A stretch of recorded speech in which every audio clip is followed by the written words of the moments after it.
तो charging of a capacitor में Kirchhoff का लूप लॉ हम यहाँ पे अप्लाई करेंगे। और यहाँ पर सबसे पहले देख लो, इस कैपेसिटर के अक्रॉस एक पोटेंशियल डिफरेंस क्रिएट होगा। लेट्स से इसको हम बोल देते हैं वीसी। ये एक रेजिस्टेंस है, इसके अक्रॉस भी एक पोटेंशियल डिफरेंस क्रिएट होगा, उसको हमने बोल दिया वीआर, है ना।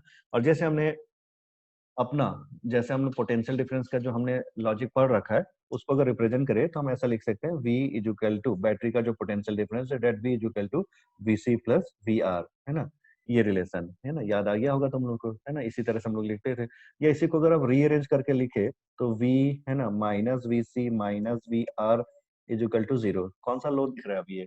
ये लॉ हो गया तुम्हारा किरचॉफ का लूप लॉ, जिसमें हमको क्या कहा गया था, algebraic sum of all the potential differences across a closed loop, है ना, इज 0। और ये v के लिए हमने पॉजिटिव लिया है क्योंकि ये सोर्स है ना। और बाकी दोनों के अक्रॉस ड्रॉप करता है तो उसका ड्रॉप के लिए नेगेटिव नेगेटिव ऐसा, है ना। तो minus VC minus VR is equal to 0।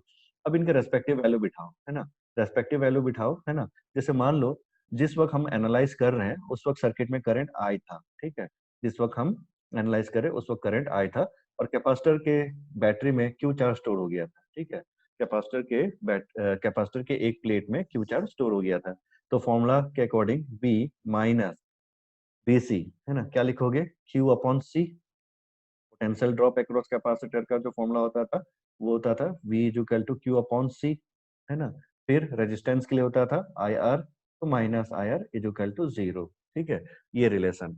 अब देख लो, अगर v equal v minus Q by C minus I R equal to 0, हमारा यहाँ पे टारगेट ये रहेगा कि जो करंट की वैल्यू है ना, ये या जो चार्ज जो बिल्डअप हो रहा है ना, वो किस तरह से बिल्डअप हो रहा है, क्या एब्रप्टली बिल्डअप हो रहा है या कुछ टाइम ले रहा है ना। तो ये एनालाइज करना हमारा टारगेट है। तो सबसे पहले जो करंट है उसको पहले रिड्यूस करो, है ना। देखो, करंट जो होता है it is amount of flow of charge पर यूनिट टाइम, है ना। ये हम अभी करंट इलेक्ट्रिसिटी में ज्यादा डिटेल में पढ़ेंगे। अभी के लिए फिलहाल एक नोट की तरह से इसको नोट करके रख लो। ये आप लोगों ने 10 में भी पढ़ा हुआ है। What is current I? तो current I is delta Q upon delta T, ये होता है। मतलब total amount of charge flowing per unit time, इसी को हम करंट बोलते हैं। या इसी को हम डिफरेंशियल फॉर्म में भी लिख सकते हैं। तो डिफरेंशियल फॉर्म में हम इसको लिखते हैं as a D Q by D T. Delta Q by delta T लिखो, या for small change in current के लिए, for small change in charge के लिए D Q by D T ऐसा लिखा जाता है, ठीक है। तो हम यहाँ पे देख लो, जो आई है इसको हम क्या लिख सकते हैं, D Q by D T, ये वाला फॉर्मेट। तो उसी को रिप्लेस कर रहा हूँ। तो v ये जो v minus Q upon C minus I, और आई के जगह पे आपने लिख दिया D Q upon D T into R is equal to 0। तो देख लो, एक तरह से ये आपको एक मैथमेटिकल इक्वेशन मिल गया, है ना। और इस मैथमेटिकल इक्वेशन को अब हमको सिंप्लीफाई करना है, और यहीं से हमको जो है चार्ज का रिलेशन भी पता करना है। तो चलो चीजों को आप रीअरेंज करना चालू करते हैं। तो सबसे पहले यहाँ पे रीअरेंज करेंगे तो हमारे पास v माइनस क्यू बाई सी, इसको यहीं पे रख लेते हैं, v माइनस क्यू बाई सी, और बाकी टर्म को राइट हैंड साइड ले जाते हैं। तो ये हो गया हमारा डी क्यू, है ना, बाई डी टी, और एक आर, तो आर कांस्टेंट ये था, और D Q by D T, ठीक है। ये इस तरह से सॉल्व किया जाता है। अच्छा, अब यहाँ पर फिर आगे का जो टर्म है, अगर आप इस पार्ट को अगर आप सिंप्लीफाई करो थोड़ा सा ताकि इंटीग्रेशन का फॉर्म बन सके, तो वो दिखा रहा हूँ। दिस विल बिकम, एलसीएम तो सी हो गया, और ये हो जाएगा तुम्हारा वीसी माइनस तुम्हारा Q is equal to R D Q by D T, ये रिलेशन, ठीक है। अब यहाँ से चलो सिंप्लीफाई करना स्टार्ट करते हैं, या रीअरेंजमेंट करके इंटीग्रेट करना स्टार्ट करते हैं। तो यहीं पे कर देता हूँ आगे। तो देखो, यहाँ जो रिलेशन हमने पाया इसको थोड़ा रीअरेंज कर लो। इसको रीअरेंज करोगे तो क्या आएगा, देखो, इसको रीअरेंज करोगे तो ये सी आर, है ना, इसको एक साथ लिख सकते हो, डी टी, है ना, और ये वीसी माइनस क्यू जो टर्म है ये क्यू के साथ चला जाएगा, क्योंकि देखो अगर ये क्यू चार्ज है तो वीसी भी क्या था, डायमेंशन वाइज ये भी क्यू ही है। तो इसलिए ये टर्म जो है क्यू के साथ ले जाओ और बाकी टर्म को एक साथ लेके आ जाओ। तो ये बन जाएगा आपका डी टी न्यूमरेटर में इधर, तो डी टी, है ना, और नीचे सी आर क्योंकि कांस्टेंट हुआ। तो देख लो D T upon C R, है ना, और इधर राइट हैंड साइड में आपके पास रह गया कितना, डी क्यू, और डी क्यू के बाद नीचे वी सी माइनस क्यू, तो वी सी माइनस क्यू, ये रिलेशन। तो देखिए आपके पास एक इंटीग्रेशन का फॉर्म बनता हुआ दिख रहा है। और ये इंटीग्रेशन अगर हम करते हैं तो हमको चार्ज का जो अमाउंट है ना, आफ्टर सम टाइम, है ना, जो कैपेसिटर में बिल्डअप होता है ना, उसका रिलेशन मिल जाएगा। तो चलो बोथ साइड इंटीग्रेट करते हैं, बोथ साइड इंटीग्रेट करते हैं, ठीक है। टाइम 0 से लेकर के t तक।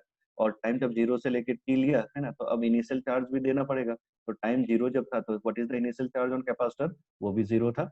और आफ्टर एनी टाइम t, है ना, तो वो चार्ज हो गया q। ये होता है लेने का तरीका, ठीक है। तो चलो अब इसको सिंप्लीफाई करते हैं।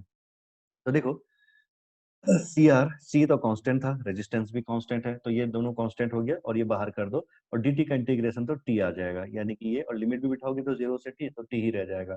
तो ये आ गया अपन t अपॉन सी आर, ये है ना। अब ये जो टर्म है, इसका इंटीग्रेशन क्या बनता है, ये आप लोग को जानना है ना। तो देखो, ये भी फिर नोट में रिप्रेजेंट कर दे रहा हूँ, ठीक है। देखो, अगर आपके पास कोई ऐसा इक्वेशन रहता है, इक्वेशन का फॉर्म सपोज कर लो dx upon a minus B X, है ना, ऐसा इंटीग्रेशन, इंटीग्रेशन ऑफ, है ना, a माइनस बी एक्स, है ना, और न्यूमरेटर में कुछ भी नहीं है, वही फॉर्म है यहाँ पे, x के जगह पे q, है ना, ये चीज। तो इसका रिजल्ट मैं सीधा बता देता हूँ, ठीक है। इसका जो इंटीग्रेशन का जो रिजल्ट बनता है ना, ठीक है, एक्चुअली तुम्हारा इसमें बहुत सारी चीजें लिया जाता है, लेने के बाद तुम्हारा इसको मतलब वो सब्सटीट्यूट किया जाता है और सब्सटीट्यूट करके लिया जाता है। लेकिन इसका रिजल्ट कैसा आता है, तो इसका रिजल्ट जो है बहुत ही सिंपल है। देखो, ये रिलेशन एक्चुअली 1/x वाला रिलेशन है, इंटीग्रेशन ऑफ 1/x। तो इंटीग्रेशन ऑफ 1/x का रिलेशन क्या होता है, log x, है ना। ये तुम लोगों ने जो लोग क्लास 11 में पढ़े हो, उन लोगों को मैंने पढ़ाया था, और बाकी लोग जो लोग नहीं किए हो, तो तुम लोग ये चीज देख लेना एक बार। 1/x का इंटीग्रेशन हो ln, है ना, 1/x का इंटीग्रेशन होता है ln x, ठीक है। तो ये जो फॉर्म है, ये तुम्हारा 1/x वाला फॉर्म ही है, ये भले a माइनस बी एक्स भले जुड़ा हुआ, बट इट इज, है ना, 1/x का फॉर्मेट है।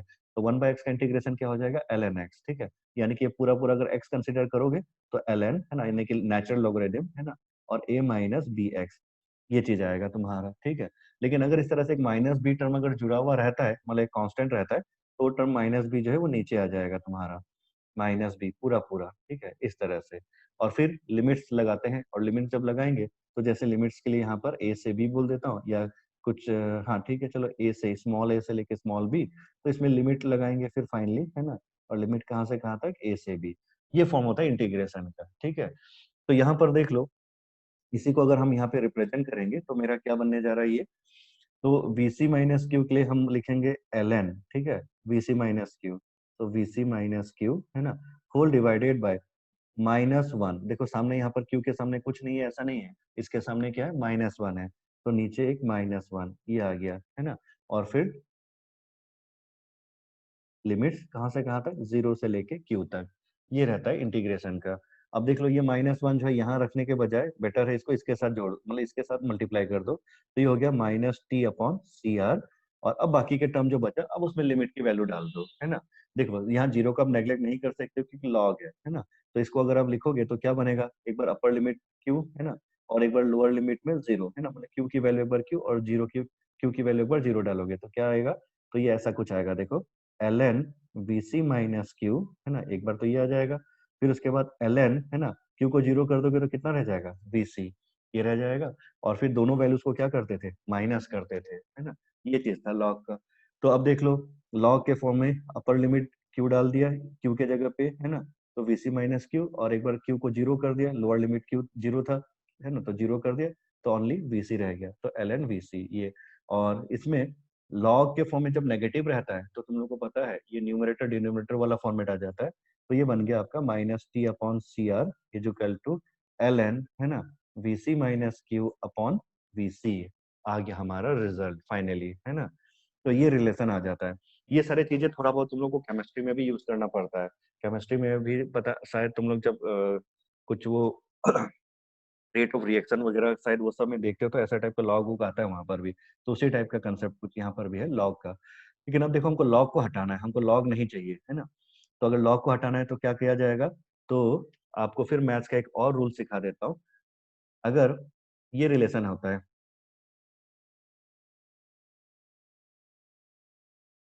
ए, है ना, और यहाँ पे सपोज कर लो ए बी और सी, ये रिलेशन, ठीक है। अगर ए का पावर अगर बी है इक्वल टू सी, अगर ये होता है, तो लॉग के फॉर्म में इसको कन्वर्ट करने के लिए हम क्या बोलते हैं, ये बेस है हो गया ए, तो हम बोलते हैं लॉग बेस ए, है ना, सी इक्वल टू बी, ये लिखा जाता है ना। मतलब ये जो बी होता है, ये एक्चुअली पावर होता है, ये आप लोगों को सबको पता होगा, है ना। और ये ए को बेस बोला जाता है तो हम इसको ऐसा लिखते हैं लॉग बेस ए, है ना, और ये फिर उलट पुलट कर देते हैं सी, है ना, इज इक्वल टू बी।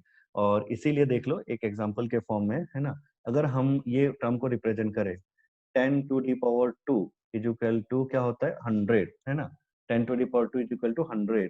तो फिर अगर इसको देखोगे तो लॉग बेस 10, है ना, 100 इज इक्वल टू क्या लिखा जाता है 2, है ना, क्योंकि लॉग 100 का वैल्यू निकाल के देखो, कैलकुलेटर अगर किसी के पास है ना, या फिर तुम्हारे पास अगर टेबल है, तो लॉग, है ना, बेस 10 100, है ना, ये होता है 2। तो ये 2 एक्चुअली कुछ नहीं होता, ये पावर होता है ना। तो देखो ये फॉर्मेट अगर समझ में आ गया है तो करना कुछ नहीं है ना, आपको ये फॉर्म से अगर ये फॉर्मेट बनता है तो इस फॉर्मेट से वापस ये फॉर्मेट बनाओ, है ना। तो क्या आ जाएगा फाइनली, तो फाइनली आपका यहाँ पर आ जाएगा, देखो एल को हटाओगे, है ना, तो एल एक्चुअली नेचुरल लॉगरिथम होता है, तो इसलिए इसमें ई, है ना, ई आ जाएगा। तो ये बन गया e⁻⁻t/cr equal to vc minus Q upon vc। ये रिलेशन आपका फाइनली आ जाएगा। इसको मैं रिकॉर्ड कर रहा हूँ, है ना, तुम लोगों को यूट्यूब में वीडियो डाल दूंगा, तो इसको तुम पॉज करके एक बार देख सकते हो रिलेशन, अगर किसी को कंफ्यूजन है तो मैं यहाँ पे आगे बढ़ा दे रहा हूँ, है ना। तो देखो e⁻⁻t/cr equal to vc minus Q upon vc, ये फॉर्म आ गया। अब चलो इसको रीअरेंज करते हैं और फाइनली रिजल्ट क्या आया वो देखते हैं।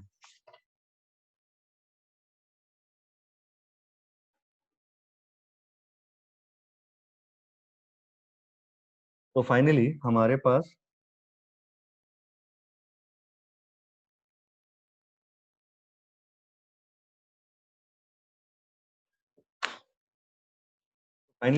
देखो ये जो रिजल्ट था इसको अब मैं रीअरेंज करने जा रहा हूँ, है ना।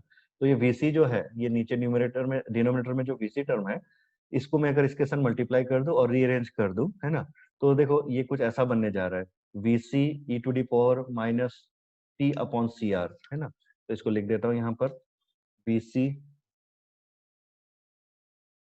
VC e⁻⁻t/cr इक्वल टू, है ना, और यहाँ पे क्या आ रहा था, जो लास्ट टर्म था ये आ रहा था हमारा VC माइनस क्यू, तो ये हो गया हमारा VC माइनस क्यू। अब हमको क्यू चाहिए था किसी इंस्टेंट का क्यू, है ना, ये किसी इंस्टेंट में चार्ज तो क्यू था, तो इसको लेफ्ट हैंड साइड लेके आ जाओ, तो Q is equal to VC, है ना, और ये टर्म राइट हैंड साइड लेके चले जाओ, माइनस VC e⁻⁻t/cr, ठीक है, ये फॉर्म हमको मिल जाता है।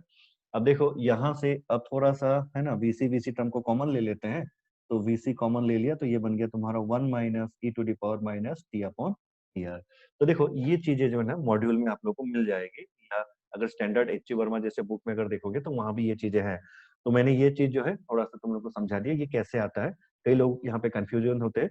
हमारा देखो मेन बस ये जो फाइनल रिजल्ट है ना ये तुम लोग को याद रखना है, what is Q, so Q is equal to VC, है ना, 1 माइनस e⁻⁻t/cr।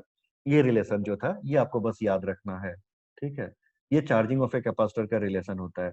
और इसमें ये जो सीआर है, अब देखो पावर का कभी कोई डायमेंशन होता नहीं है ना, power is always a dimensionless quantity.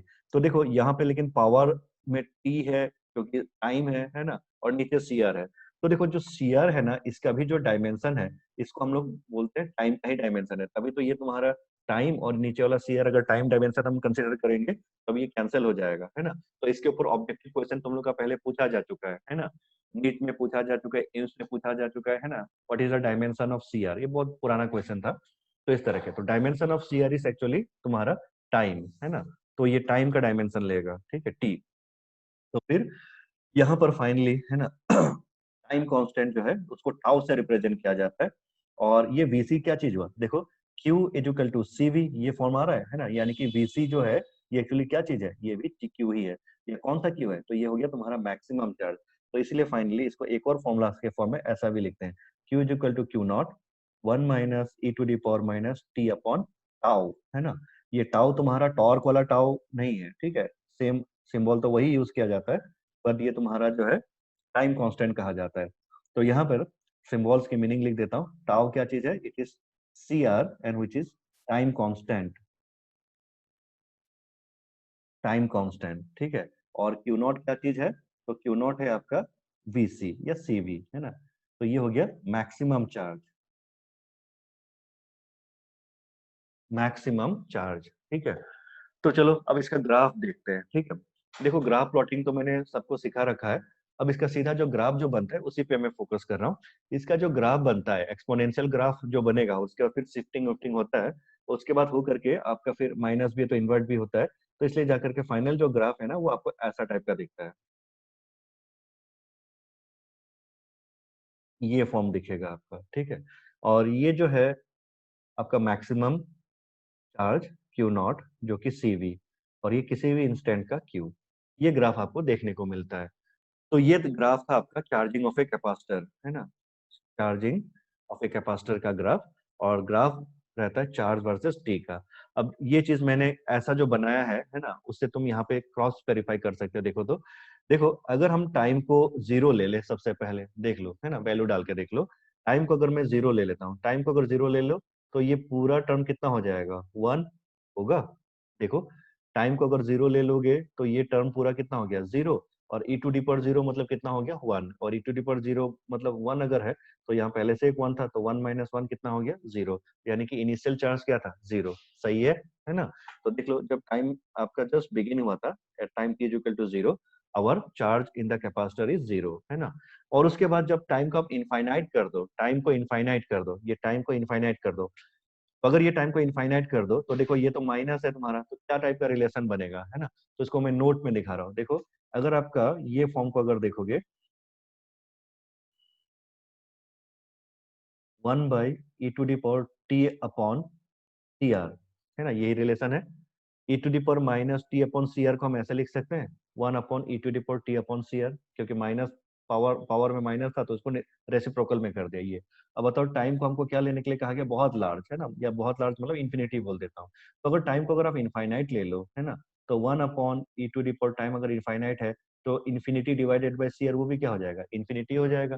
तो ये इस तरह से, तो ये भी इन्फिनिटी हो गया तुम्हारा। तो वन अपॉन, है ना, E to the power T upon C R में टी को हमने इनफाइनाइट कर दिया, तो ये पावर भी इनफाइनाइट हो गया। But one upon E to the power infinity क्या होगा भाई, E to the power infinity मतलब तो इन्फिनिटी ही हुआ एक तरह से। तो समथिंग या one divided by infinity will be zero, क्योंकि एक बहुत लार्ज वैल्यू से अगर आप डिवाइड करो तो वैल्यू क्या होता है, बहुत छोटा हो जाता था। तो इसलिए ई टू दी पावर इन्फिनिटी की वैल्यू क्या हो जाता है, जीरो। अब बताओ मुझे, यहाँ पर वही चीज है कि टाइम जो है अगर आप इनफाइनाइट ले लो, तो ये पूरा टर्म क्या हो जाएगा, जीरो हो जाएगा। और ये पूरा टर्म अगर जीरो हो जाएगा तो बचेगा कितना, सिर्फ बीसी। यानी कि देखो, इससे हमको एक बहुत ही अच्छा सा लॉजिक समझ में आता है कि हम जो कैपेसिटर को जो बोलते हैं ना, क्यू इक्वल टू सीवी, जो चार्ज जो उसमें स्टोर होता है उसका maximum value Q equal to CV, है ना। तो वो एक्चुअली एक हाइपोथेटिकल कंसेप्ट है।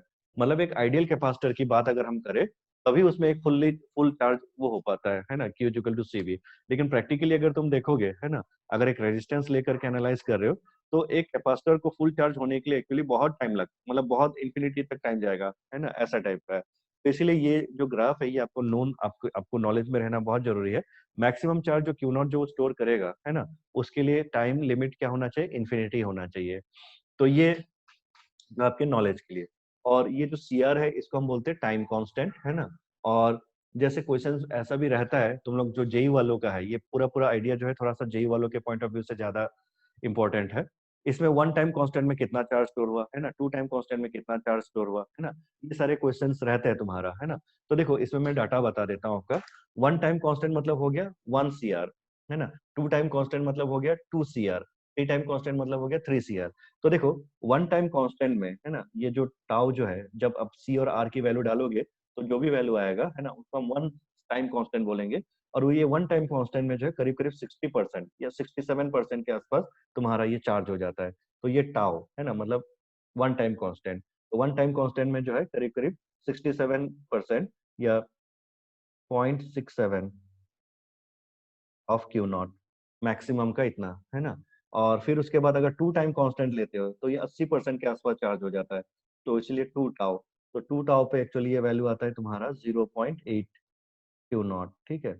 ये चीजें तुम्हारा जो है मॉड्यूल में शायद ग्राफ दे रखा है, वहां पर भी देख सकते हो, नहीं तो ये चीज मैंने बता दिया, ठीक है। 0.67, है ना, फर्स्ट टाइम कांस्टेंट में स्टोर होता है, और सेकंड टाइम कांस्टेंट में 0.8 क्यू नॉट। और इनफाइनाइट टाइम या बहुत लार्ज टाइम बोलते हो, तब जाकर के ये क्यू नॉट स्टोर होता है। सो ये था तुम्हारा basically charging of a capacitor का आइडिया, ठीक है। तो इस तरह से चार्ज करने के लिए कैपेसिटर को जब हम बैटरी से कनेक्ट करके रखते हैं, तो हम उसका ग्राफ इस तरह का पाते हैं, ये कर्व एक्सपोनेंशियल कर्व इस तरह का पाते हैं। लेकिन ठीक है, तो चलो दूसरा पॉइंट पे आते हैं। तो जैसे ये चार्जिंग का देख लिया है ना, उसी तरह से डिस्चार्जिंग भी इसका रहेगा, है ना। अच्छा, चार्जिंग के साथ साथ लेकिन एक चीज और भी है, करंट का भी एक चीज रहता है। तो वो सारी चीजें हम आगे करंट इलेक्ट्रिसिटी जब देखेंगे तो वहीं पर वो सब कर लेंगे। आज तो सिर्फ चार्जिंग को ही देख रहे हैं। तो जैसे जैसे चार्जिंग देखा आप लोगों ने, चार्जिंग ऑफ ए कैपेसिटर, है ना। तो इसमें ये जो रिजल्ट था, बस ये रिजल्ट तुम लोग को याद रखना है, इंटीग्रेशन किस तरह से क्या किया गया, है ना। इसके बाद नेक्स्ट है तुम्हारा discharging of a capacitor.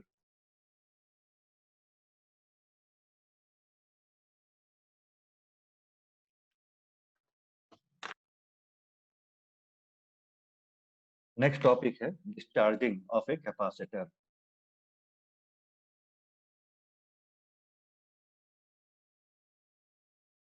Discharging of a capacitor.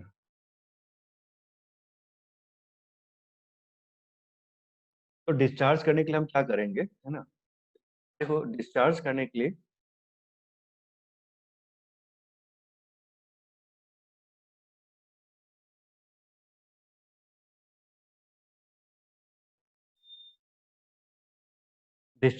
हम लोग क्या करेंगे, जो बैटरी है बस उसको सिंपली रिमूव कर देंगे। यानी कि ये कैपेसिटर जो था फुल्ली चार्ज था, और बैटरी को हमने सिंपली रिमूव कर दिया और डायरेक्टली उनको कनेक्ट कर दिया आपस में। बैटरी को रिमूव करके दोनों तार यहाँ से कनेक्ट कर दिया, है ना। तो ये तो फुल्ली चार्ज कैपेसिटर था, है ना। तो सी और ये रेजिस्टेंस, तो इक्वेशन का फॉर्म जो आएगा यहाँ पर, है ना, वो पहले जैसा था वह वैसा टाइप का नहीं आएगा, है ना। यहाँ पर तुम्हारा जो रिलेशन है, इसमें सिर्फ तुम्हारा जो है कैपेसिटर का पोटेंशियल, है ना, और रेजिस्टेंस का पोटेंशियल ड्रॉप, है ना, ये रहेगा। तो चलो इसमें कैसे लिखा जाएगा ये समझते हैं। तो देखो, जो रिलेशन था तुम्हारा, उसमें से सिर्फ बैटरी को हटा दो, है ना। बैटरी को अगर हटा दो, जब अगर बैटरी का हटा दो, है ना, तो फिर एक तुम्हारा VC इजुकल टू तुम्हारा बन जाएगा -VR।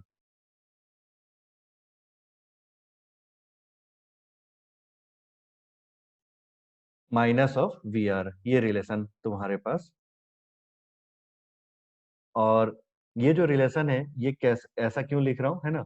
तो देखो, जब तुम्हारा सॉल्व करोगे इसको, है ना, तो तुम्हारे पास जो बैटरी मतलब जो तुम्हारा करंट है ना। देखो अब कैपेसिटर में क्या हो रहा है, तुम्हारा करंट जो है डिक्लाइन करेगा आहिस्ता आहिस्ता, बिकॉज तुम्हारा डिस्चार्जिंग हो रहा है। तो इसलिए हम इसको ऐसा रिप्रेजेंट करेंगे, है ना। और मतलब यहाँ पे ये टर्म देख लो, ऐसा था, BC को अगर इस साइड भेजो, है ना, तो ये माइनस था, -VR -VC, और एक प्लस V इजुकल टू 0, है ना। तो V को बस हटा रहा हूँ वहां से, तो VC इजुकल टू -VR। तो यहाँ पर तुम्हारा VC की जो वैल्यू है, जैसे अभी लिखा था वही लिख दो। तो VC की वैल्यू जो था, ये तुम्हारा Q/C इजुकल टू -VR, और -VR की जगह पे हो गया तुम्हारा -IR। और यहाँ पर आगे Q/C इजुकल टू -I के जगह पे dQ/dt इंटू R, है ना। अब यहाँ से देखो, तुमको थोड़ा सा एक पॉइंट यहाँ पे बता रहा हूँ, है ना। याद करो जब हम लोगों ने रेट का कंसेप्ट पढ़ा था, है ना, उसके हिसाब से भी तुम यहाँ पे देख सकते हो। यहाँ पे ये स्टेप में अगर देखोगे तो यहाँ क्लियरिटी होता है, रेट ऑफ, है ना, फ्लो ऑफ या dQ/dt, जो rate of flow of charge with respect to time, है ना, जो था ये तुम्हारा dQ/dt जो है, क्या ये इंक्रीजिंग है कि डिक्रीजिंग है ना। ये पॉइंट ध्यान दो, है ना। देखो dQ मतलब तो डेल्टा Q ही हुआ, और डेल्टा Q क्या होता है, फाइनल चार्ज। डेल्टा Q क्या हो जाएगा, final charge minus initial charge. अच्छा मुझे ये बताओ, जब ये डिस्चार्जिंग हो रहा है तो इनिशियल चार्ज ज्यादा होगा और फाइनल चार्ज क्या होगा, कम होगा। तो फाइनल माइनस इनिशियल करोगे तो साइन क्या आना चाहिए, नेगेटिव आना चाहिए। तो दैट्स व्हाई भी ये साइन नेगेटिव है ना, उस लॉजिक से। तो मैंने यहाँ पर इसमें से सिंपली तुम लोग को बताया कि ये VC इक्वल टू -VR, ऐसे करके भी तुम डायरेक्ट इस रिलेशन पे पहुंच सकते हो। बट लॉजिक ये है। अब यहाँ इसको चलो रीअरेंज करते हैं, और अगर रीअरेंज करोगे तो यहाँ पर तुम्हारे पास ये आ जाएगा तुम्हारा Q/C, Q/CR, और equal to minus of dQ/dt। And this implies, जैसे अभी थोड़ी देर पहले किए थे, dt को इधर लेके आ जाओ, माइनस को भी उसी के साथ लेके आ जाओ पहले से ही। सो -dt/CR, -dt/CR, और ये बन गया तुम्हारा dQ/Q। ये फॉर्म रहता है, ठीक है। और यहाँ पर अगर आप बोथ साइड अगर इंटीग्रेट करोगे, है ना, बोथ साइड अगर आप इंटीग्रेट करोगे, है ना। अब लेकिन यहाँ पर एक चीज ध्यान दो, है ना, टाइम कहाँ से कहा था, 0 से लेके T। टाइम जो है वो है 0 से लेके T। तो टाइम 0 से लेके T, है ना। लेकिन देखो जब टाइम जीरो था तो कैपेसिटर में चार्ज जीरो नहीं था, कैपेसिटर फुल्ली चार्ज था, और फुल चार्ज जो था वो कितना था, वो क्यू नॉट, है ना, जो पहले अभी थोड़ी देर पहले हमने सिंबल यूज किया था क्यू नॉट, है ना, फॉर मैक्सिमम चार्ज, है ना, वही चार्ज क्यू नॉट, और आफ्टर सम टाइम जो चार्ज स्टोर होगा वो हो जाएगा क्यू। ठीक है, तो ये रिलेशन।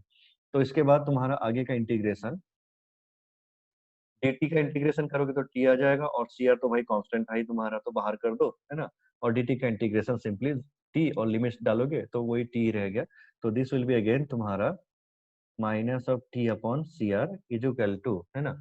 अब ये देख लो ये कौन सा फॉर्मेट है, तो ये फॉर्मेट अगर देखोगे तो ये 1/x वाला फॉर्मेट जो अभी थोड़ी देर पहले बताया था, ये ln log के फॉर्म में आता है, तो ये बन गया तुम्हारा ln q, और लिमिट्स, है ना, कहाँ से कहाँ तक तुम्हारा, लोअर लिमिट q नॉट, है ना, और अपर लिमिट तुम्हारा q। ठीक है, और यहाँ पर फिर minus T upon C R, अब वैल्यू बिठाओ यहाँ पर, तो ये बन जाएगा तुम्हारा, डायरेक्ट लिख देता हूँ, ठीक है, L N Q minus L N Q naught, तो क्यू बाई क्यू नॉट ये फॉर्म ले लेगा। ठीक है, L N Q minus L N Q naught, तो L N Q minus L N Q naught को फिर आप लॉग के टर्म में लिखोगे तो L N Q upon Q naught ये आ गया, और फिर से इसको एक्सपोनेंट वाले फॉर्म में कन्वर्ट कर दो, तो E to the power minus T upon C R is equal to Q upon Q naught, Q upon Q naught, and finally आपका क्यू नॉट जो था इसके साथ मल्टीप्लाई करके क्यू की वैल्यू आपने निकाल लिया, so what is Q, so Q is equal to Q not e to the power minus T upon C are.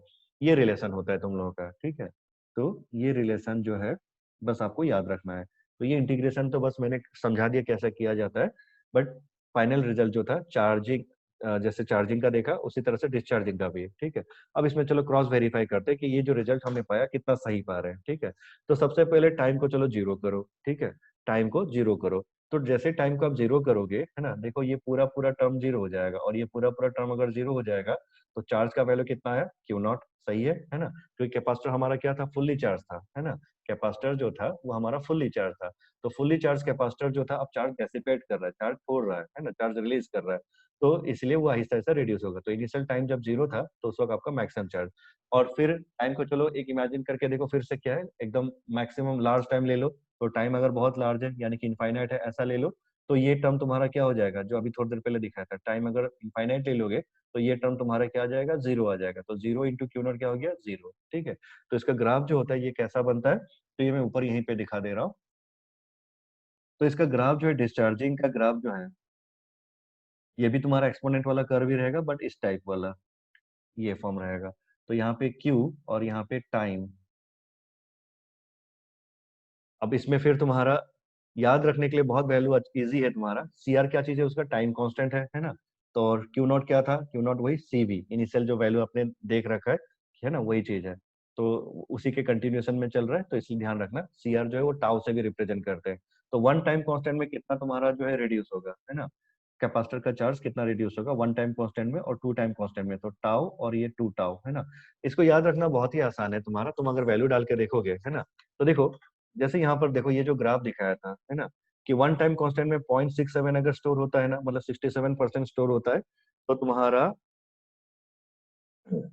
तो तुम्हारा जो है 67, और 100 के लिए कितना हो गया तुम्हारा 33, है ना, 8.2, हाँ ठीक है। तो देखो इस वैल्यू का जस्ट उल्टा, है ना, 0.67 है ना, तो 100 के लिए और कितना बचा हुआ है तुम्हारा, याद रखने के लिए ये कर सकते हैं, तो 0.67 का जो तुम्हारा मतलब 100 अप्रोच करने के लिए और कितना बचा हुआ है, ये बचा हुआ है आपका 33, है ना, तो करीब करीब 33% बच जाता है यहाँ पर, इसलिए जो ग्राफ है यहाँ पर अपन ऐसा लिख सकते हैं, मतलब कितना चार्ज फाइनली रह गया यहाँ पर, ये तो इनिशियल क्यू नॉट था, तो वन टाइम कांस्टेंट में जो है ये करीब करीब आपका 0.3 या 0.33 इतना क्यू नॉट, और उसी तरह से लास्टली जो तुम्हारा ये टू टाइम कांस्टेंट है, तो टू टाइम कांस्टेंट के लिए नीचे लिख देता हूँ 0.8 तुम्हारा फुल चार्ज हो गया था, तो जस्ट इसका उल्टा यानी कि 0.2 क्यू नॉट अप्रोक्सीमेटली इतना रहता है तुम्हारा। तो ये मैं कैलकुलेटर लेके नहीं चेक कर रहा हूँ, ठीक है, ये अप्रोक्सीमेट वैल्यू बता दे रहा हूँ। तो चार्जिंग एंड डिस्चार्जिंग का जो आइडियाज रहता है ये थोड़ा सा तुम लोग को समझा दिया। तो देखो चार्जिंग ऑफ ए कैपेसिटर के लिए वंस अगेन तुम्हारा, है ना, जो रिजल्ट था, है ना, ये सारा चीजें, और फिर फाइनली इसका जो ग्राफ है ये आपका इंपॉर्टेंट चीज है, ग्राफ एंड ये दो वैल्यूज, ठीक है। और ठीक उसी तरह से डिस्चार्जिंग के लिए अगर बोलोगे तो डिस्चार्जिंग के लिए आपका ये फिगर ऐसा रह जाएगा, बैटरी हटा दो, है ना। और जो है करंट का जो डायरेक्शन है ना, अच्छा यहाँ पर करंट का डायरेक्शन, ये पॉजिटिव प्लेट है नेगेटिव प्लेट, उल्टा बना दिया मैंने, ये उल्टा उल्टा कर लेना। तो यहाँ पर क्योंकि ये फुल्ली चार्ज कैपेसिटर था और ये प्लेट पॉजिटिवली चार्ज था, ये नेगेटिव, अब ये डिस्चार्ज होगा, है ना, इस तरह से। तो उसमें ये इंटीग्रेशन वाला ये सब फॉर्मेट, और फाइनली तुम्हारा रिजल्ट जो है Q is equal to Q not 1 e to the power minus T upon CR। अच्छा, तो चलो ये सारी चीजें तो देख लिया, है ना। अब इसमें दूसरा पॉइंट है तुम्हारा, पैरेलल प्लेट कैपेसिटर में ऑसिलेशन का भी कंसेप्ट आता है, वो चीज को हमको समझना है। आज थोड़ा सा क्लास तुम लोगों का मैथमेटिकल रहेगा। सेकंड लेवल में यही सारी चीजें है तुम्हारा, charging of a capacitor, discharging of a capacitor, है ना, ये सारी चीजें रहेगा।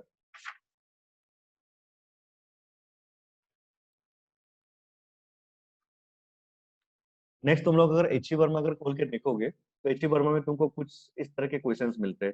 और ये प्लेट, पैरेलल प्लेट कैपेसिटर में जो डाइलेक्ट्रिक स्लैब है उसके ऑसिलेशन का या उसका एसएचएम या पीरियोडिक ऑसिलेशन के कुछ आइडिया, है ना। ये क्या चीज है इसको समझते हैं, चलो। तो टॉपिक है ये वाला, periodic oscillation.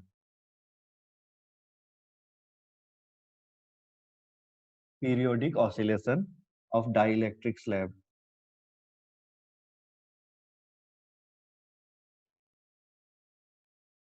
Periodic oscillation of dielectric slab, देखो मैंने एसएचएम नहीं लिखा है ना, पीरियोडिक लिखा है। क्यों लिखा है ये अभी तुम लोग को समझ में आ जाएगा। देखो थोड़ा हल्का फुल्का एसएचएम तो मैंने सिखाया था सभी को। देखो एसएचएम के लिए एक्चुअली जो फोर्स है ना, ये पोजीशन के प्रोपोर्शनल होना चाहिए, है ना। नहीं तो एक क्लास में और लूंगा एसएचएम के बारे में थोड़ा डिटेल, अगर तुम लोग भूल चुके हो तो मैं डिटेल में लूंगा। देखो एसएचएम के लिए लॉजिक ये होता था कि जो फोर्स है ना, या टॉर्क है, ये पोजीशन के प्रोपोर्शनल होना चाहिए। इसमें हुक्स लॉ का linear form F is equal to minus x, और हुक्स लॉ का एंगुलर फॉर्म, है ना, यानी कि torque, torque is equal to minus kappa theta, ये टाइप का फॉर्मेट बनना चाहिए, है ना। तभी तुम्हारा जो है वो एसएचएम कहलाता है। लेकिन जैसे एक सिंपल मूवमेंट, जैसे किस तरह का अर्थ का सन के चारों तरफ रिवॉल्यूशन, ये भी पीरियोडिक है ना। तो इसको एक तरह से हम पीरियोडिक ऑसिलेशन कंसीडर कर सकते हैं, बट ये एसएचएम नहीं बोला जाएगा। एसएचएम के लिए हुक्स लॉ फॉलो होना चाहिए, ठीक है। तो एसएचएम के लिए जो है आपका हुक्स लॉ फॉलो होना जरूरी है। तो होता क्या देख लो, अगर हम एक इस तरह से, है ना, पहले पैरेलल प्लेट कैपेसिटर लेते हैं, ठीक है। अच्छा, कुछ लॉजिकल इसमें सवाल भी है, ये अंडरस्टैंड करते हुए जाएंगे, ठीक है। एक पैरेलल प्लेट कैपेसिटर ले रहे हैं और इस पैरेलल प्लेट कैपेसिटर के मुहाने में मैंने एक डाइलेक्ट्रिक स्लैब को ऐसा रख दिया।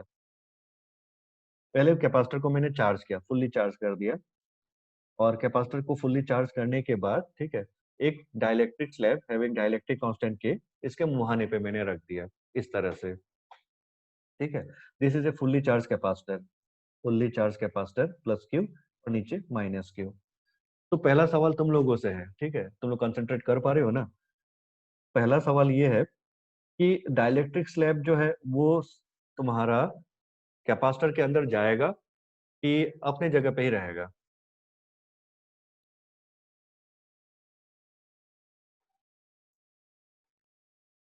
सवाल फिर से, है ना।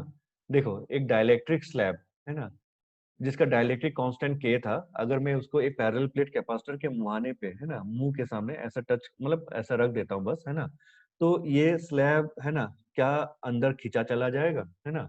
और अगर अंदर जाए जा रहा है तो किस कारण से जा रहा है, और अगर नहीं जाएगा तो क्यों नहीं जाएगा।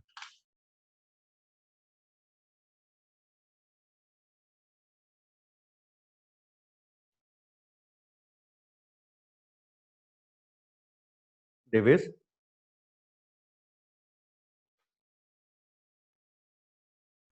Yes sir. अंदर जाएगा ये। तो चलो देख लो यहाँ पर, देखो जब ये डाइलेक्ट्रिक स्लैब तुम्हारा जो है ना कैपेसिटर के मुहाने के सामने ऐसा रखा जाता है ना, तो हाँ ये अंदर चला जाता है ना। क्यों अंदर चला जाएगा, है ना। तो इसके लिए तुम एक सिंपल सा एनर्जी का कंसिडरेशन करके देख लो, है ना। देखो due to lowering of energy, देखो डाइलेक्ट्रिक स्लैब जब अंदर चला जाता है तो सिस्टम का, है ना, अभी देखो बैटरी कनेक्टेड नहीं है, ये फुल्ली चार्ज कैपेसिटर था, बस इसके साथ हमने लोग क्या किया, एक डाइलेक्ट्रिक स्लैब इसके मुंह के सामने रख दिया था। तो एक बार इसका एनर्जी कैलकुलेशन करके देखो। देखो ये सब रफ वर्क में मैं दिखा रहा हूँ। देखो अगर तुम इसका इनिशियल एनर्जी कैलकुलेट करते हो वैक्यूम, है ना, जब था, तो ये था तुम्हारा, क्योंकि यहाँ पे चार्ज पहले से दे रखे हो, तो it will be half Q square by C, है ना, या वैक्यूम था तो सी नॉट, ठीक है, ये था। लेकिन जब ये डाइलेक्ट्रिक स्लैब अंदर चला जाएगा, है ना, तो उसको मैंने कह दिया यू फाइनल या यू डैश, तो फॉर्मूला हो जाएगा हाफ, चार्ज तो चेंज होगा नहीं, चार्ज तो वही का वही है ना, तो क्यू स्क्वायर, है ना। लेकिन डाइलेक्ट्रिक स्लैब जब अंदर चला जाएगा तो कैपेसिटेंस कितना टाइम्स बढ़ जाता था? जब ये डाइलेक्ट्रिक स्लैब पूरा अंदर चला जाएगा तो कैपेसिटेंस जो है के टाइम्स बढ़ जाता है, तो के टाइम्स सी नॉट, ये हो गया तुम्हारा। अब बताओ तुम्हारा एनर्जी जो है वो बढ़ा कि घटा, है ना। तो अगर हम चार्ज को कांस्टेंट लेके कर रहे हैं तो देख लो यहाँ पर इनिशियल एनर्जी जो था वो ज्यादा था, है ना, और जब ये डाइलेक्ट्रिक स्लैब अंदर चला जाएगा तो एनर्जी जो है कितना टाइम्स घट रहा है, कंपेयर कर लो, के टाइम्स घट जा रहा है ना। So therefore U dash is equal to 1 by K times of U not, है ना, इनिशियल एनर्जी का वो तुम्हारा 1 बाई के टाइम्स हो चुका है, रिड्यूस हो चुका है एनर्जी। तो डाइलेक्ट्रिक स्लैब ऐसे सिचुएशन में जब तुम्हारा ये असर्शन रीजन टाइप के ऐसा अगर कुछ क्वेश्चन अगर रहते हैं तो उसमें हम ये बोलते हैं कि डाइलेक्ट्रिक स्लैब इसलिए अंदर अंदर तो जाएगा, है ना, बट क्यों जाएगा? बिकॉज एनर्जी के लोअरिंग के कारण, है ना। लेकिन ये यहाँ पे एक्चुअली यहाँ पे फोर्स भी रहता है ना। अब फोर्स कैसे बनता है यहाँ पर देख लो। अगर ये पॉजिटिव प्लेट है तो डाइलेक्ट्रिक स्लैब का जो ये जो एंड है ना, यहाँ पे ऑब्वियसली क्या चार्ज इंड्यूस होगा? नेगेटिव चार्ज, है ना, जो हम पहले भी पढ़ चुके हैं। और अगर यहाँ माइनस क्यू है तो इस एंड में क्या इंड्यूस होगा? प्लस क्यू इंड्यूस हो जाएगा। तो ये डाइलेक्ट्रिक स्लैब क्या होगा? Because of this positive and negative charge के अट्रैक्शन के कारण ये अंदर चला जाता है ना। लेकिन इसमें लॉजिक हम ये भी बोल सकते हैं कि एनर्जी के लोअरिंग के कारण ये अंदर चला जाएगा, ठीक है, ये चीज हुआ। लेकिन अगर चलो मान लो इसी कैपेसिटर को, है ना, ये तो एक आइडिया बता दिया, इसी कैपेसिटर को अगर हमने क्या कर दिया, एक बैटरी से कनेक्ट कर दिया और ऐसा, ठीक है, अब बताओ क्या ये डाइलेक्ट्रिक स्लैब अंदर जाएगा, है ना। तो देखो अब ऐसा लग रहा है कि भाई बैटरी से अगर कनेक्ट कर दिया और बैटरी का पोटेंशियल अगर वी है ना, तो शायद नहीं जाए, है ना, क्योंकि बैटरी के कनेक्ट होने से एनर्जी क्या हो रहा है? बढ़ जा रहा है। कैसे देखो तो इनिशियल एनर्जी अब क्या है तुम्हारा, है ना, अब इसका रिलेशन जब बैटरी कनेक्ट कर दिया है तो पोटेंशियल के टर्म में लो, क्योंकि चार्ज तो वेरी करेगा, है ना। इनिशियली चार्ज क्यू था, है ना, जब डाइलेक्ट्रिक स्लैब अंदर चला जाएगा तो के टाइम्स क्यू, तो चार्ज वेरी हो रहा है, पोटेंशियल वेरी नहीं करेगा, तो इसलिए पोटेंशियल के टर्म में अगर उसको लिखो तो इनिशियल एनर्जी जो था यू नॉट, ये हो गया तुम्हारा हाफ, है ना, सी वी स्क्वायर, है ना, half C not V square, ये हो गया एनर्जी का फॉर्मूला कैपेसिटर का इनिशियल, है ना, इनिशियल एनर्जी का फॉर्मूला। और फिर फाइनल एनर्जी यू डैश, है ना, हाफ, है ना। लेकिन जब डाइलेक्ट्रिक स्लैब अंदर चला जाएगा तो क्या हो गया हमारा कैपेसिटेंस? के टाइम्स सी नॉट, है ना, K times C not into V का स्क्वायर। तो इसमें आप साफ देख पा रहे होगे, है ना, यू डैश की वैल्यू जो है पिछले वाले के कंपैरिजन, मतलब और वैक्यूम वाले के कंपैरिजन में कितना टाइम्स बढ़ गया? के टाइम्स बढ़ गया। तो के टाइम्स ऑफ, है ना, कितना हो गया? You not. तो देखो इस केस में हमको ऐसा लगता है कि अरे यार एनर्जी तो बढ़ रहा है, तो एनर्जी बढ़ेगा तो फिर ये कैसे फिजिबल होगा, अंदर कैसे जाएगा, है ना। लेकिन हाँ, यहाँ पर भी ये एनर्जी जो है भले बढ़े बट यहाँ जा रहा है, क्यों जाएगा? बिकॉज यहाँ पे वर्क डन कर रहा है, बैटरी वर्क डन कर रहा है ना। ये कंसेप्ट एक्चुअली जो है बैटरी के वर्क डन का है, बिकॉज यहाँ पे बैटरी वर्क डन कर रहा है, हम ऐसे बोलते हैं, ठीक है। तो यहाँ पर भी लॉजिक तो वही, मतलब फोर्स का लॉजिक तो वही है कि अगर यहाँ पे पॉजिटिव चार्ज था, यहाँ पे नेगेटिव चार्ज था, तो डाइलेक्ट्रिक स्लैब के ऊपर की तरफ कुछ नेगेटिव चार्ज इंड्यूस हो जाएगा, यहाँ कुछ पॉजिटिव चार्ज नीचे इंड्यूस हो जाएगा। तो अल्टीमेटली डाइलेक्ट्रिक स्लैब को जो है ये पॉजिटिव प्लेट और नेगेटिव प्लेट अंदर की ओर अट्रैक्ट कर लेता है, ठीक है। तो ये अट्रैक्ट कर लेता है, लेकिन इस प्रोसेस में क्या है, एनर्जी बढ़ता है, ठीक है, एनर्जी बढ़ता है। बट अगर एनर्जी बढ़ भी रहा है तो there is some external work done which is done by the battery, है ना। जबकि प्रीवियस केस में जब अंदर जा रहा था एनर्जी के लोअरिंग का कंसेप्ट था, ठीक है। तो ये चीज ध्यान रखना, यहाँ पे एक्सटर्नल वर्क डन हो रहा था। फर्स्ट केस में जो था वो आइसोलेटेड केस था। अच्छा, अब यहाँ पर एक चीज देख लीजिए, अगर ये जो जो डाइलेक्ट्रिक अगर अंदर जाता है ना, और इस डाइलेक्ट्रिक का अगर अपना कोई मास है, सपोज कर लो मास m है, तो क्या ये डाइलेक्ट्रिक स्लैब आकर के खट से आकर के जैसे ही इसके पैरेलल हो गया, दोनों प्लेट के पैरेलल हो गया, तो क्या ये रुक जाएगा क्या, है ना। दोनों प्लेट के पैरेलल अगर हो गया तो ये क्या रुक जाएगा? नहीं। ये तो तुम लोग मैकेनिक्स में भी समझते हो, और प्लस हम लोगों ने जो रिंग वाले जो क्वेश्चन इलेक्ट्रोस्टैटिक्स में किए थे उसमें भी तुम लोग जानते हो कि जैसे तुम्हारा बैटरी तुम मतलब जैसे तुम्हारा डाइलेक्ट्रिक स्लैब अंदर जाएगा, है ना, ठीक जब वो अपने मीन पोजीशन पे आ जाएगा, मतलब जैसे दोनों प्लेट्स के पैरेलल आ जाएगा, उस वक्त नेट फोर्स तो जीरो हो जाएगा। क्यों नेट फोर्स जीरो हो जाएगा? क्योंकि जितना पॉजिटिव प्लेट फोर्स लगाएगा वो ऊपर की तरफ लगाएगा, नेगेटिव प्लेट फोर्स लगाएगा तो नीचे की तरफ, तो नेट फोर्स तो जीरो हो जाएगा, है ना। लेकिन स्टिल डाइलेक्ट्रिक स्लैब का अपना एक मोमेंटम रहेगा, या ये बोल दो उसका एक अपना वेलोसिटी रहेगा। And because of that velocity ये डाइलेक्ट्रिक स्लैब जो है वो कहाँ चला जाएगा? फिर तुम्हारा बीच से बाहर की ओर निकल जाएगा। और वंस बाहर की ओर निकल जाएगा, है ना, तो फिर से ये दोनों प्लेट उसको क्या करेगा, अंदर की ओर खींचेगा, है ना। तो ये इफेक्ट हमको मिलता है, and hence will have an oscillating effect, है ना। और उस ऑसिलेशन का टाइम पीरियड क्या होगा, ये हमसे पूछा जाता है। ये सारे क्वेश्चन आपके एच वर्मा के लास्ट के थ्योरीज है, और लास्ट के क्वेश्चन अगर देखोगे तो ऐसे टाइप के क्वेश्चन आपको मिलता है। तो यहाँ पर ये जो डाइलेक्ट्रिक स्लैब है, इसका ऑसिलेशन एक्चुअली पीरियोडिक होता है ना। और इसका फोर्स का रिलेशन अगर कैलकुलेट करोगे तो वो कांस्टेंट होता है। तो चलो इसका फोर्स का रिलेशन हम एनालाइज करते हैं, ठीक है। तो आज तुम लोग को यहाँ पे ज्यादा कुछ नहीं करना है, तुम लोग सिर्फ ऑब्जर्व करो। तो देखो, सपोज कर लो ये जो डाइलेक्ट्रिक स्लैब था, इस डाइलेक्ट्रिक स्लैब का जो डायमेंशन है वो बिल्कुल तुम्हारा जो पैरेलल प्लेट है उसके डायमेंशन जैसा ही है, ठीक है। तो यहाँ पे मैं वैल्यू लिख दे रहा हूँ, देखो ये जो डायमेंशन है पैरेलल प्लेट का सी नॉट, ये है तुम्हारा epsilon not a upon D, है ना। इससे क्या समझ में आ रहा है कि दोनों प्लेट का क्रॉस सेक्शन एरिया ए है ना। और तुम्हारा जो इस दोनों प्लेट के बीच का जो डिफरेंस है ना, या गैप है, वो क्या है, डी है। यानी कि डाइलेक्ट्रिक स्लैब का भी जो विड्थ हो गया वो कितना हो गया, डी हो गया। और डाइलेक्ट्रिक स्लैब का भी जो क्रॉस सेक्शन एरिया है वो क्या है, ए है, ठीक है। तो देखो हम जब इसके मुहाने पे रखे हैं ना, तो इसको हम थोड़ा सा और अंदर डाल करके इसके लिए एक जनरल इक्वेशन रिप्रेजेंट करते हैं, और इसको यहाँ से है ना सॉल्व कर रहे हैं। जो थोड़ा नीट वाले हैं या नॉन मैथ्स वाले हैं, तो थोड़ा सा सब्र रखे, ये थोड़ा सा आज मतलब मैथमेटिकल चीजें थोड़ा सा देख रहे हैं। तो डायलेक्ट्रिक स्लैब को थोड़ा सा और अंडर डाल देता हूँ ताकि यहाँ से मैथमेटिकल इक्वेशन हम एनालाइज कर सकें। तो देखो, जब ये डायलेक्ट्रिक स्लैब कुछ अंदर था, लेट से ये डिस्टेंस जो है इसको हम लोग एक्स कंसिडर करते हैं, ठीक है, ये एक्स कंसिडर करते हैं। तो रिमेनिंग डिस्टेंस कितना हो जाएगा, तो रिमेनिंग डिस्टेंस के लिए एक काम कर लेते हैं, इसको मैं स्क्वायर प्लेट कंसिडर कर लेता हूँ। तो इसके लिए epsilon not a square into D, ठीक है, ये फॉर्मूला। मतलब एरिया ऑफ क्रॉस सेक्शन क्या है ना, एरिया जो प्लेट का एरिया था वो क्या है, ए, और ए इक्वल टू ए स्क्वायर। इसका मतलब हो गया तुम्हारा इस तरह का कोई प्लेट, है ना। इसका मीनिंग हो गया ऐसा टाइप का कोई प्लेट,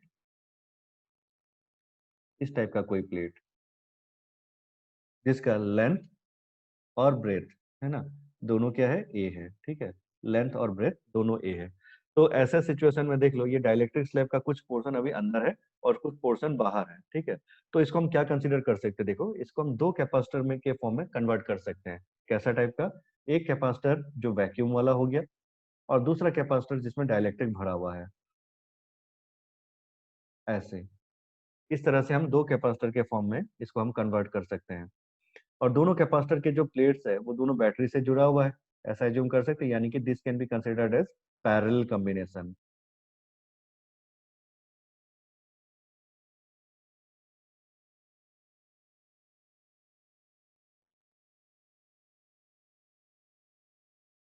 ये ठीक है।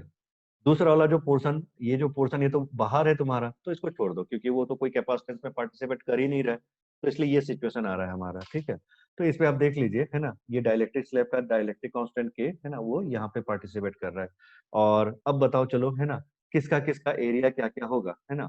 अब देखो ये दो कैपेसिटर की तरह से बिहेव करेगा, है ना। ये वाला एक वैक्यूम कैपेसिटर और ये वाला एक डाइलेक्ट्रिक वाला कैपेसिटर, है ना। तो चलो दोनों का रेस्पेक्टिव कैपेसिटेंस निकालते हैं। फर्स्ट वाले को इसको C1 बोल देता हूँ, और दूसरे वाले को C2 बोल देता हूँ, and they are connected in parallel, ठीक है। बिकॉज दोनों का पोटेंशियल सेम रहेगा। देखो ये फिगर को इस तरह से बना लिया, और ये फिगर में देख लो इसी प्लेट को मैंने दो भाग में बांट लिया ताकि सर्किट को एनालाइज कर सके। तो चलो सबसे पहले C1 की वैल्यू बताओ, है ना। C1 की वैल्यू क्या आएगी, तो C1 हो जाएगा epsilon not a by D, है ना। तो epsilon not a by D, separation तो वही है, बट यहाँ पर एरिया क्या लोगे, है ना। तो देख लो, अगर हमारा ये डिस्टेंस अगर x है ना, तो क्रॉस सेक्शन एरिया का लेंथ जो क्रॉस सेक्शन एरिया मतलब जो सरफेस एरिया था अगर ए है, और हमने इसको एक स्क्वायर प्लेट टाइप का कंसीडर कर रखा है इस तरह से, तो इतना पोर्शन तुम्हारा अगर मान लो, है ना, इमेजिन कर लो, है ना, इतना पोर्शन जैसे ये दिखा रखा है एक्स है ना, इतना पोर्शन अगर एक्स है, तो रिमेनिंग पोर्शन क्या हो जाएगा, ए माइनस एक्स, है ना। ये पोर्शन रिमेनिंग ए माइनस एक्स। तो इसलिए ये जो पोर्शन है, ये पोर्शन हो गया रिमेनिंग ए माइनस एक्स, है ना। तो लेकिन इसका जो अगर ये पोर्शन का अगर एरिया कहा जाए, तो देखो लेंथ कितना या ब्रेथ कितना, ए माइनस एक्स, और लेंथ कितना ए, है ना। तो इसका एरिया हो जाएगा ए माइनस एक्स इंटू ए। तो इसीलिए इसका एरिया का रिलेशन आ जाएगा ए माइनस एक्स इंटू ए। तो epsilon not area upon D, ये हो गया। ठीक उसी तरह से C2 दूसरा वाला कैपेसिटर जो ये पोर्शन है, उसका कितना हो जाएगा, वही epsilon not area upon D, but इसका एरिया क्या होगा, तो इस पोर्शन में देख लो, है ना। तो यहाँ पर देख लो ये x था और ये a था, तो x इंटू ए। तो ये हो गया तुम्हारा x इंटू ए, ठीक है, ये पोर्शन आपका C2। लेकिन ये तो वैक्यूम के लिए वैल्यू मिला हमको, epsilon not area upon D, तो K से मल्टीप्लाई कर दो तो बन गया तुम्हारा मीडियम, या ये बोल दो डाइलेक्ट्रिक स्लैब वाला कैपेसिटेंस का वैल्यू, ठीक। तो ये C1 और C2 आ गया। अब देखो C1 और C2 अगर हमको मिल गया है ना, अब इनका इफेक्टिव वैल्यू निकालेंगे, ठीक है, इनका effective value C equivalent, so this will B C1 plus C2, और C1 प्लस C2 करोगे तो क्या क्या टर्म कॉमन है तुम्हारा, इप्सिलॉन है ना अपॉन डी कांस्टेंट है ना, इसको बाहर कर दो, epsilon naught upon D constant, और अंदर क्या क्या रह जाएगा, तो अंदर हमारा रह जाएगा इसको है ना, इसको अगर सॉल्व कर लेते हैं तो ये a इंटू ए स्क्वायर है ना, फिर ये आ जाएगा माइनस एक्स ए माइनस ए एक्स है ना, माइनस ए एक्स, और फिर यहाँ पर ये जो टर्म है ये क्या आ जाएगा, ए के इंटू एक्स है ना, और ये प्लस ए के इंटू एक्स, ये फॉर्म तुम्हारा फाइनली रह जा रहा है। C1 प्लस C2, ठीक है, C1 प्लस C2 करते हुए जा रहे, तो C1 और C2 में क्योंकि दोनों पैरेलल कॉम्बिनेशन है तो epsilon not by D, epsilon not by D, ये दोनों कांस्टेंट हो गया, और बाकी जो अंदर रह गया वो हो गया ए माइनस एक्स इंटू ए और एक्स ए इंटू के है ना, तो ए इंटू ए स्क्वायर, ये आ गया माइनस एक्स ए, तो माइनस एक्स ए है ना, और फिर प्लस तुम्हारा ए के इंटू एक्स, तो ए के इंटू एक्स, ये रिलेशन, ठीक है। तो ये आ गया हमारा सी इक्विवेलेंट की value, so therefore C equivalent मिल गया। तो देखो ये एक तरह से तुम्हारा सॉल्व करने के भी जो आगे नेटवर्क वगैरह का हम देखेंगे तो उसमें भी ऐसे टाइप के क्वेश्चंस कुछ तुम लोग को मिलता है, मतलब इक्विवेलेंट निकालने के लिए प्लेट्स का ज्योमेट्री का फॉर्म दे दिया है, तो इसीलिए भी हम ये क्वेश्चन एक तरह से या थ्योरी ये अंडरस्टैंड कर रहे हैं। तो देखिए अगर इस तरह से आपको सी इक्विवेलेंट मिल चुका है ना, तो अब निकालना क्या है, अब इसका निकालना है हमको फोर्स का रिलेशन। फोर्स कैसे बनेगा है ना, तो देखो फोर्स के लिए हमको क्या निकालना रहेगा, तो फोर्स के लिए हमको इसका एनर्जी कैलकुलेट करना होगा, और अगर हम एनर्जी को डिफ्रेंशिएट करेंगे है ना, तो हमको क्या मिलेगा, फोर्स मिल जाएगा। ये चीजें मैंने पहले समझाया था आप लोगों को, तो वही चीज अब यहाँ पे करने जा रहा हूँ। तो देखो finally now potential energy, so now potential energy, potential energy of capacitor U, formula क्या लिखोगे, हाफ सी वी स्क्वायर, क्योंकि बैटरी कनेक्टेड है ना, तो हाफ है ना सी वी स्क्वायर, यानी कि सी मतलब सी इक्विवेलेंट इंटू वी का स्क्वायर, बैटरी लगा हुआ था है ना वी, तो फिर हमारा फाइनली यहाँ पर U is equal to half C equivalent की वैल्यू है ना, देखो सी इक्विवेलेंट की वैल्यू क्या आया था तुम्हारा, ये पूरा पूरा बिठा दो, epsilon naught upon A, epsilon naught upon A, ये वैल्यू सबका दिख रहा है, second, epsilon naught upon D, ये पूरा वैल्यू है ना, तो लिख देता हूं इसको, इप्सिलॉन नॉट अपॉन डी, और ब्रैकेट के अंदर पूरा पूरा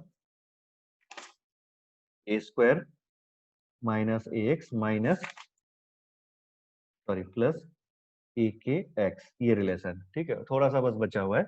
अच्छा इसके बाद फिर क्या रहेगा, तो देखो अगर ये एनर्जी का रिलेशन है हाफ है ना, सी का वैल्यू हमने लिख दिया इप्सिलॉन नॉट अपॉन डी, और ये पूरा वैल्यू एंड फाइनली वी का स्क्वायर, ठीक है, ये आ गया तुम्हारा पोटेंशियल एनर्जी का रिलेशन। अब देखो अगर पोटेंशियल एनर्जी का ये रिलेशन है हाफ सी वी स्क्वायर हो गया, अब हमको इसको क्या करना है, हमको इसको डिफरेंशिएट करना है।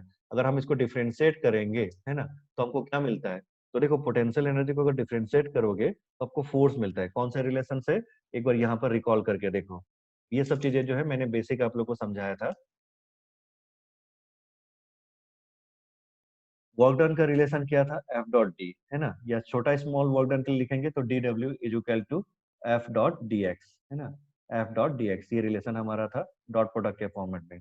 तो अगर work done is equal to F dot d x है, तो फिर हमारा पोटेंशियल एनर्जी का relation d U is equal to minus of d W होता है ना, तो which implies d U is equal to minus of F dot d x, ये फॉर्म था है ना। तो फिर बताओ एफ का जो रिलेशन है, तो देयरफॉर एफ को आप क्या लिखोगे, so minus of d U by d x, ये रिलेशन, ठीक है। तो एफ का रिलेशन अगर minus of d U by d x है, इसको बिठा दो यहाँ पर, ठीक है, तो देखो क्या रिजल्ट आपको मिल रहा है। So now force F is equal to minus of d U by d x, यानी कि हमको इसको डिफरेंशिएट करना है, खत्म, ठीक है, और ज्यादा नहीं कुछ बचा है। तो यहाँ पर डिफ्रेंशिएट करो तो इप्सिलॉन नॉट अपॉन डी और वी स्क्वायर और 1/2 ये सारे कांस्टेंट है, सब बाहर निकाल दो, है ना। सब बाहर निकाल दो, माइनस साइन भी बाहर आ जाएगा, ये माइनस था। तो इप्सिलॉन नॉट बी का स्क्वायर, है ना, 2d, ये सारा कांस्टेंट था बाहर आ गया, ठीक है। और अंदर क्या रह गया, तो अंदर रह गया ये पूरे टर्म्स, ये पूरे टर्म्स रह जाएंगे। और ये पूरे टर्म का अगर डिफरेंशिएट करोगे तो देखो ए स्क्वायर का डिफरेंशिएशन क्या होता है, तो ए स्क्वायर तो कांस्टेंट है, कांस्टेंट का डिफरेंशिएशन हो जाएगा जीरो, है ना। कांस्टेंट का ये स्क्वायर का डिफरेंशिएशन हो गया जीरो, ठीक है, जीरो। फिर उसके बाद दूसरा टर्म क्या था, माइनस ए एक्स, तो माइनस ए एक्स का क्या रह जाएगा तुम्हारा, माइनस ए, है ना। और फिर तुम्हारा ये प्लस ए के एक्स का क्या रह जाएगा, प्लस ए के, ये रह गया, ठीक है। डिफरेंशिएशन अगर करते हो तो देखो यहाँ पर तुम्हारा जो टर्म्स है ये जो आया, अब ये माइनस साइन से वापस मल्टीप्लाई कर दो और इसको रीअरेंज कर लो। तो यहाँ पर तुम्हारा फाइनली फोर्स का रिलेशन जो आया, ये आ गया तुम्हारा epsilon not V square upon 2d, और इन ब्रैकेट, है ना, इन ब्रैकेट ये आ जाएगा ए के, या माइनस मल्टीप्लाई करोगे तो उसको पहले लिख देता हूँ, माइनस माइनस प्लस हो जाएगा, माइनस माइनस प्लस हो जाएगा, है ना। तो ये हो गया, और माइनस ऑफ ए के, ठीक है। ये है फोर्स का मैग्नीट्यूड। अब यहाँ पे तुम लोग एक चीज देखो, फाइनली देखो फोर्स का जो मैग्नीट्यूड है ये क्या मिला तुम लोग को, ये जो फोर्स का मैग्नीट्यूड है ये कांस्टेंट मिल रहा है ना।